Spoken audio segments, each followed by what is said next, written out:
Today we're taking a look at the Trek Farley 7 fat bike. This is a aluminum fat bike with an 80 mil travel front fork. So let's go ahead, take a look at some of the features, and then of course we'll find out what this weighs. So the Farley 7 uses Trek's Alpha Platinum aluminum frame set. So this is a really beautiful hydroform tubing frame set from Trek. You can see they do a pretty good job of smoothing out the welds. One of the things that makes this one unique in the Farley lineup is this front suspension. So this bike actually uses a Manitou Mastodon front fork, which is a really nice stiff front fork with 34 millimeter stanchions. And it's going to have 80 mils of travel on this particular bike. Now to go with that, this bike is going to be running on some pretty nice wheels. This actually uses the new SUNringle Mulefut. You can see it's got a little bit different look to the way the cutouts are done. I think it looks really quite sharp. And laced up to it, you actually get Bontrager's own 15x150 sealed front hub. On the rear, the wheels laced up with that same Mulefut 80 from SUNringle, which is a tubeless ready rim. And then it's set up with the Bontrager Rapid Drive 108 tooth engagement. So a real high engaging hub that should help you get through some of the technical sections. Now, any fat bike can be ridden all season, but this one's set up where you definitely can take this all throughout the season because you have that 80 mil travel front fork to help keep it under control. And then in the back, you actually have this really cool Stranglehold dropout. You can actually see the dropout there can slide. This can actually move forward or backwards. So you can tie in what kind of handling you want the bike to have. Be it you want to make it a little longer and stable for during the winter and the snow, or a little shorter to be a little more playful in the trails. Now the tires that are on the bike are Bontrager's own Narwhal in a 27.5 by 4.5.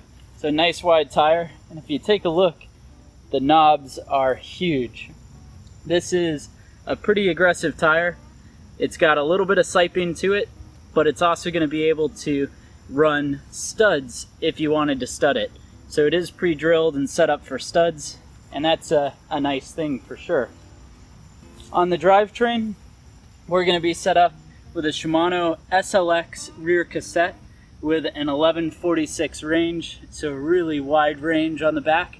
This is 11 speed, and it's mated up to a Shimano XT M8000 Shadow Plus. So this is going to have a clutch that you can turn on and off. So the clutch here you can turn off, which will actually allow the cage to have a little more flex. Turn it back on when you're on trail use, and the cage is hardly going to move. It's mated up to a press fit bottom bracket connected up to a Raceface crankset. This is the Raceface Ride, and it comes with a 32 tooth narrow wide chainring. As far as the cockpit's concerned, you're set up with a Bontrager alloy handlebar that's connected up to a Bontrager Elite stems. This is blender compatible, nice looking stem.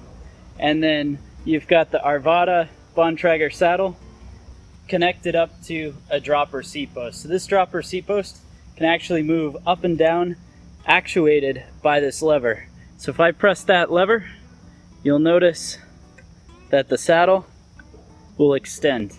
That dropper seat post is going to make a difference in how the bike feels, because when you're in the snow, you're going to want to be able to drop that seat post. So when you step on and off of the bike, your foot is actually lower than it would be with a regular bike. So it's going to make it easier that way. And then the other thing it's going to do is allow you to ride a little more aggressive trails by being able to get a little bit further back on the saddle. Now the last thing to talk about here is the level T brake. So this is set up with some SRAM level Ts. This uses dot fluid, connects up to the level T front and rear calipers, and that's actually going to allow for really good control during the winter. You don't have to worry too much about the lines getting firm or anything like that. You're gonna have really good braking overall. So let's go ahead and find out exactly what this weighs. Now, the one we're taking a look at is a 21-inch frame, and you'll see it weighs in at just about 36.5 pounds. Thanks for watching this video on the Trek Farley 7. Go ahead and let me know down in the comments below what you think about this Trek Farley fat bike. And as always, click that subscribe button so you can see more videos like this into the future.